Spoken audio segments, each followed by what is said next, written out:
खालिक है, वही मालिक है, वही रज़्ज़ाक़ है, वही सत्तार है।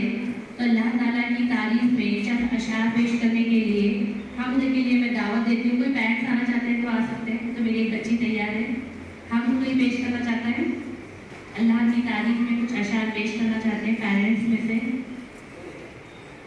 ठीक है, मेरे क्लास की बच्ची है आफिया, आए वो हम पेश करें।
आप सल्लल्लाहु अलैहि वसल्लम, अल्लाह के ज़िक्र के बाद आप सल्लल्लाहु अलैहि वसल्लम का जिक्र ज़रूरी है, जिसे रहमतुल लिल आलमीन बनाकर दुनिया में भेजा गया।